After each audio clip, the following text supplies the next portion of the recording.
Hey, basic beer review time. And yeah, this is one that I wasn't going to necessarily do. This is one that I wasn't really envisaging. But as any of you who've seen the last video will know, that in the last round of the, or last matchup of the Supermarket Lager Premium, whatever it was, Taste Test Championship, there was, well, say a massive upset. It wasn't really a massive upset, but I made it sound, I played it, I played it up a little bit. On the actual thing, when Staropramen, UK brewed Staropramen, knocked Pilsner Urquell, just looking for my bottle opener, there it is, knocked Pilsner Urquell out in the first round of the championships. And it's like, and acted like it was a massive upset, when at the end of the day it's not really, because what I kind of played down a bit in that is how much I like UK brewed Staropramen. I mean, I'm assuming it's UK brewed because it's the Staropramen I generally drink. I've not had it for a while, but I remember buying it in pubs and stuff, and I'm always really impressed with it in pubs. I do like it. I do like the bottles, and I've always been a bit of a Staropramen fan, and I do like the taste of it. And I'm assuming the stuff that I've been drinking has been UK brewed Staropramen. That's the stuff you get in most places, I think. And you know, I mean, I love Budvar. I said that on the last video that I love Budvar. But yeah, UK brewed Staropramen I also like as well. So it wasn't that much of a surprise that I did prefer the UK brewed Staropramen, but I was just thinking, because a lot of people out there think that Pilsner Urquell is something else, it did come across as a bit of an upset, really. So I think I played down the fact that I do actually like Staropramen, making it sound like a massive underdog, when it's down to my personal tastes. Staropramen possibly isn't an underdog. It was just the strongest, I'd say, the strongest matchup so far in the first round. So it was just the way that they got drawn together. In a different draw, they could have ended up being together in the semi-final. Really, I mean, it's, you know, they are a good beer.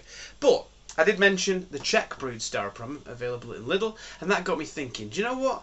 Let's get some of that and have a see. Now, I'm not going to do a taste test of the Czech brewed Staropramen against the UK brewed Staropramen, because I think that's been done to death, really. Or I think there's a few people who've done that.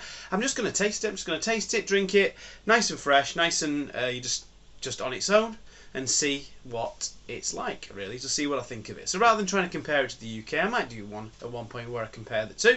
But this is a bottle of the Czech brewed Staropramen. And I double checked it on the back, and it's available in Lidl, and it's brewed in the Czech Republic, and it's imported by, I think, by Coors or something like that, into the UK. And yeah, apparently it's the #1 Prague beer in the world. Whether that is true or not, I don't know. But there you go. This is the Czech brewed stuff, and it's best before the 3rd of the 7th of 25, so I'm assuming it's quite fresh. And yeah, so Czech brewed Staropramen. I'm going to do a little taste test of it, because as I didn't say at the matchup of the Staropramen versus Pilsner Urquell, I do like Staropramen, and I think the Staropramen that I like is probably the UK brewed stuff, because I don't tend to get the Czech brewed stuff much. If the one in pubs is the UK brewed stuff, which I imagine it is, I do like the Staropramen you get in pubs. It's a cracking beer. Let's crack this one open. Let's get the top off it. Let it breathe. I don't know if you can let it breathe for a beer, but anyway, we'll let that breathe. So there we go. So Czech brewed Staropramen. The bottle's very similar. You can't really tell unless you look on the back, really. Whether it's Czech brewed stuff. It's 5.0% ABV. I'm not sure what the other stuff was. I think that might have been less. I think it might have been 4.8. If you know what percentage the UK stuff is, you can stick it down below if you want to. I'll probably have checked after this video, but this is 5%, so it's I don't remember the other stuff being 5%, but it could be. Let's get it into the glass anyway and see what it looks like. But as I say, I'm going to just do this on its own. I'm not going to compare it to the UK stuff, but I'm just going to say what I think, and then we could always look back at the previous video as to what I said about the UK brewed Staropramen. I know I said it was very clean and very crisp and quite bitter, whereas the Pilsner Urquell had this kind of syrupiness to it, which, you know, it did, to be honest, which, you know, is all right. But, you know, I've noticed that a lot of the beers I've tried so far in it, one of them has been crisp and clean, the other's been a little bit more malty. But that might just because, in comparison, one is more malty and one is crisper. That'll always be the case. But we'll see how it goes on. So another green bottle. We'll see whether that's affected the flavour at all or the smell. But there we go, nice and full. Not too many bubbles going up there, so it's not overly carbonated. Lovely little head there, 1 to 2 finger. It's a nice amber colour, which I expect from Staropramen and these Czech beers. Let's get a little smell on it. So that is smelling a little bit malty, actually. That's smelling a little bit malty. And I remember saying that the UK stuff didn't. I'm not trying to compare them, obviously, but I did say the UK stuff didn't smell particularly malty. That's got a bit of a malty smell to it, but not in a bad way. In that nice kind of biscuity, bready kind of maltiness, not the overpowering maltiness that I got from like the Sal de Mer, for example, from Birra Moretti. Get a little bit of lemon, a little bit of grass. It's all very balanced. There's nothing that's really powering the flavour. I'm getting a little bit of syrupy sweetness, which again is not a bad thing.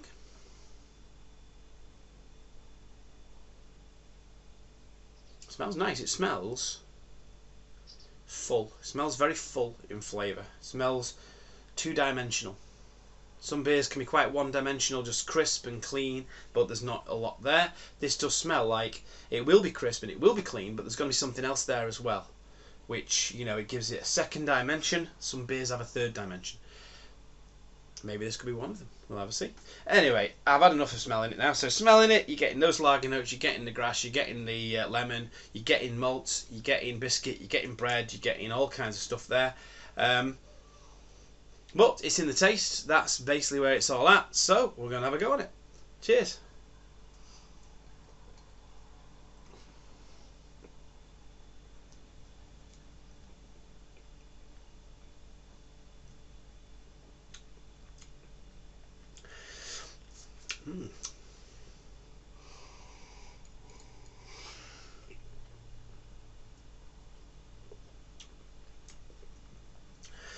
That is nice.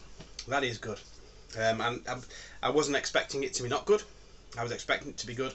And again, that you get the maltiness in the smell, but you don't get it in the taste, really. I mean, you do. It's in the background, but you're not getting it. It's not up front. In the Pilsner Urquell, I found the malt was a bit more up front. The sweetness, the syrupiness was a bit more up front. Kind of put me off a bit. This is not. This is reminding me more of a Budvar. It's crisp and it's clean and it's nice There you go. That's a great word, isn't it, for describing beer? It's nice, but it's crisp and it's clean. But you're also getting that lovely biscuity, bready, almost kind of like German Helles kind of notes in there as well. You're getting a lovely bitterness tingling your tongues. Tongues. You've got two tongues. You'll tingle both of them. I'll tell you that now. But yeah, it's a lovely bitterness, you know, tingling the tongue. It's quite dry. It's not sweet, I would say, but it has got a nice little malty backbone. Malty backbone. Hey, I'm coming up with some great words. It's got a nice little malty backbone running through it. You know, it's good. I've seen people reviewing this stuff and they've said it's cracking. It is. It's a really good beer. This. It's nice. There is a spot in my heart for the other Staropramen. This does not taste like the Staropramen that I know. The Staropramen that I know is a bit smoother, a bit more muted. It's not quite as bitter. It's not quite as dry. But at the end of the day, that doesn't mean I prefer it. You know, this. It's got a little bit of sharpness on the entry, which is good. It just kind of like it wakes the palate up. It goes kind of like when it hits the palate, it's like, right, I'm here, bang. And the other one, I don't think it had that. The smoothness I talk about, I mean, this is smooth as well. The smoothness I talk about, it's got smooth arrival. So the UK stuff, if I remember, has a smooth arrival. It comes in nice and easy and then builds, and you get a nice little bit of bitterness at the end. This one hits you with a bit more of a dry bite. Dry, clean bite on arrival, which is what I expect from a good Czech Pilsner. It's or a Czech beer. Is it a Pilsner? They call it a Pilsner? I don't actually know. I don't know anything really. Let's face it. But it says on the front, balanced taste. I hate it when beers on the front they talk about something and it doesn't deliver. It says there, known for its balanced taste, and that's what I love from a beer, a balanced taste. And this, by heck, has it got a balanced taste? It really has. Because some beers they've got the dry bite and the bitterness towards the end, but there's nothing else, and it's just kind of an overpowering bitterness and overpowering dryness that just makes it, I don't know, just not the best. Sometimes when you've got that maltiness, that sweetness, it's sometimes a little bit overpowering. It makes it a little bit sickly, really, and makes it a little bit hard to think of drinking several of them in the sun.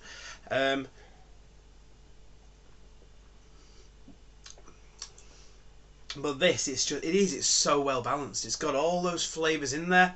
You know, it's great.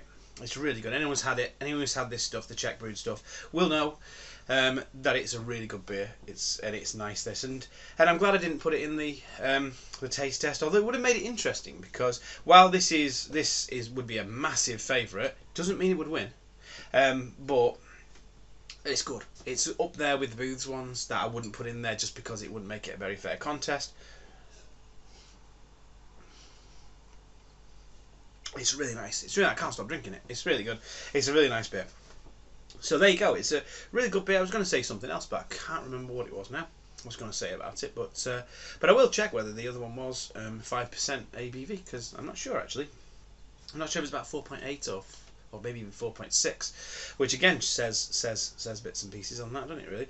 But I say I like the UK brewed stuff. That's the stuff I'm used to. That's the stuff that I have usually, and it is still a really good beer. The fact that it's UK brewed and it's still really good. I was looking at my Budvar that I've got ready for the taste test. That's brewed. That's imported. That's not brewed over here, and I don't think the Pilsner Urquell is either. But so the fact that the UK Staropramen is UK brewed and it tastes as good as it does is a testament to how well they're brewing it, I think, and also to the recipe as well that they're using.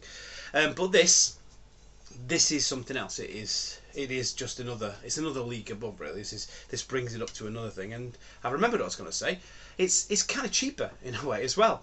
I mean, it's a smaller bottle, but it was $1.79 a bottle. Now, I'm not working out the price milliliter by milliliter, but the other one's a 660ml bottle, which again, I think that's just oversized. It's more than a pint, but it's not quite 2 drinks worth, if you know what I mean. So I just think of them as being a 660ml bottle. I'll just drink it as if it were a pint. This is a 500ml bottle that I would drink as if it were a pint. So to me, that's a beer.